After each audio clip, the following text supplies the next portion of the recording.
आपण पाहत आहात सत्य, रोखठोक, निर्भीड बातम्या दाखवणारे न्यूज चॅनल जनहित मराठी न्यूज। रात्रीच्या वेळी केज अंबेजोगाई महामार्गावर जबरी चोरी करणाऱ्या 2 चोरट्यांना सिनेस्टाईल पाठलाग करून केलं जेरबंद।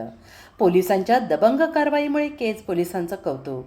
बीड जिल्ह्यासह केज तालुक्यात जबरी चोऱ्यांसह दरोड्यांच्या प्रकारांमध्ये दिवसांदिवस वाढ होत चालली आहे आणि त्या अनुषंगाने केज पोलीस अलर्ट मोडवर आलेले असून अशा दरोडेखोरांच्या मुसक्या आवळण्यासाठी आणि चोऱ्या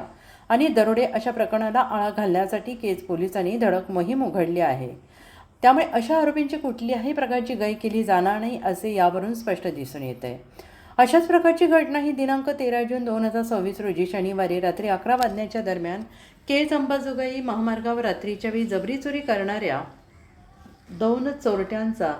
सिनेस्टाईल पाठलाग करून मुद्देमालासह जेरबंद केलं असून या पोलिसांच्या दबंग कारवाईमुळे केज पोलिसांचे कौतुक होत आहे। दिनांक 13 जून 2026 रोजी रात्री 11 वाजताच्या दरम्याने केज तालुक्यातील पिसेगाव येथील धनराज नामदेव सूर्यवंशी वय वर्ष 30 हे त्यांच्या पत्नीसह दुचाकीवरून गावाकडे जात असताना पिसेगाव फाट्याजवळ त्यांच्या दुचाकीला चोरट्यांनी त्यांची दुचाकी आडवी लावून चाकूचा धाक दाखवून त्यांच्याकडील रोख रक्कम सोन्याचे दागिने चोरले असता प्रियंका धनराज सूर्यवंशी आणि धनराज सूर्यवंशी यांनी जोरजोराने आरडाओरडा केल्याने त्यातील चोर हे त्यांच्याजवळील एक मोटारसायकल सोडून तेथून जंगलात पळून गेले अशी माहिती धनराज सूर्यवंशी यांनी भ्रमणध्वनीवरून केज पोलिसांना सांगितलं की आम्ही पती-पत्नी असे त्यांच्या मोटारसायकल क्रमांक MH44A 2430 या नंबरच्या दुचाकीवर बसून पिसेगाव फाट्यापासून गावाकडे जात असताना पिसेगाव फाट्यापासून काही अंतरावर त्यांना एक मोटारसायकलवरील 4 चोरांनी त्यांच्याकडील मोटारसायकल आडवी धलावून धनराज सूर्यवंशी आणि त्यांच्या पत्नीला अडवून चाकूचा धाक दाखवून धमकावून आणि सोन्याचे दागिने हिसकावून घेतले। तेव्हा प्रियंका धनराज सूर्यवंशी आणि धनराज सूर्यवंशी यांनी जोरजोराने आरडाओरडा केल्याने यातील चोर त्यांच्याजवळील एक मोटारसायकल सोडून गेल्याची माहिती मिळाल्याने केज पोलीस ठाण्याचे पोलीस निरीक्षक स्वप्नील उनवणे, पोलीस उपनिरीक्षक लक्ष्मण कीर्तने, सहाय्यक फौजदार फुलचंद सानप, पोलीस नाईक पुरुषोत्तम शेप, पोलीस अंमलदार गोविंद मुंडे, सहाय्यक फौजदार शंभूदेव दराडे तसेच DB पथकातील पोलीस हवालदार नागरगोजे, पोलीस अंमलदार देवगुडे यांनी तात्काळ घटनास्थळी धाव घेऊन सदरील घटनेची माहिती घेऊन चोरांकडील मोटारसायकल क्रमांक MH45Q 8183 ही जागेवरच मिळून आली। फिर्यादी धनराज नामदेव सूर्यवंशी यांनी नमूद चोराचे वर्णन सांगितल्याप्रमाणे CCTV कॅमेरे तपासले असता सदरील घटना ही CCTV कॅमेऱ्यात कैद झाली आहे आणि त्यावरून चोराची खात्री करून त्यांचा शोध घेत असताना या प्रकरणातील चोर हे केज शहरातून मोटारसायकलवर बसून केज कळंब रोडने जात असताना त्यांना पोलीस उपनिरीक्षक लक्ष्मण कीर्तने, पोलीस हवालदार अनिल नागरगोजे यांनी थांबण्याचा इशारा केला असता ते भरधाव वेगात मोटारसायकल चालवत होते।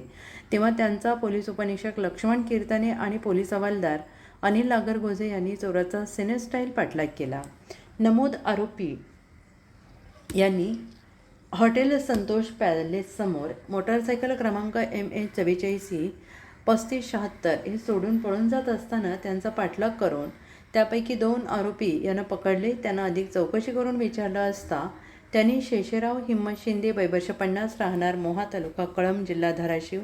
भीमा आबा काळे वय वर्ष 19 राहणार दत्तनगर ढोकी तालुका जिल्हा धाराशिव अशी नावे असल्याचे सांगितले। त्यामधील शेषराव हिम्मत शिंदे याची झडती घेतली असता त्याच्या अंगझडतीमध्ये गुन्ह्यातील चोरलेली रोख रक्कम 1800 रुपये मिळून आली। फिर्यादी धनराज नामदेव सूर्यवंशी वय वर्ष 30 व्यवसाय मजुरी राहणार पिसेगाव यांच्या फिर्यादीवरून केज पोलीस ठाणे येथे गुन्हा रजिस्टर नंबर 371/2026 कलम 309(4) 309(6) भारतीय न्याय संहिता अन्वये गुन्हा दाखल करण्यात आलेला असून सदरील गुन्ह्याचा पुढील तपास पोलीस निरीक्षक स्वप्नील उनवणे यांच्या मार्गदर्शनाखाली सहाय्यक फौजदार फुलचंद सानप हे करत आहेत। सदरची कामगिरी ही प्रभारी पोलीस अधीक्षक श्रीमती चेतना तिडके मॅडम, सहाय्यक पोलीस अधीक्षक व्यंकटराम यांच्या मार्गदर्शनाखाली केज पोलीस ठाणे पोलीस निरीक्षक स्वप्नील उनवणे, पोलीस उपनिरीक्षक लक्ष्मण कीर्तने, सहाय्यक फौजदार फुलचंद सानप, पोलीस नाईक पुरुषोत्तम शेप, पोलीस अंमलदार गोविंद मुंडे, सहाय्यक फौजदार शंभूदेव दराडे तसेच DB पथकातील पोलीस हवालदार नागरगोजे, पोलीस अंमलदार देवगुडे यांनी केली आहे। जनहित मराठी न्यूज चॅनलला लाईक करा, शेअर करा आणि सबस्क्राईब करा.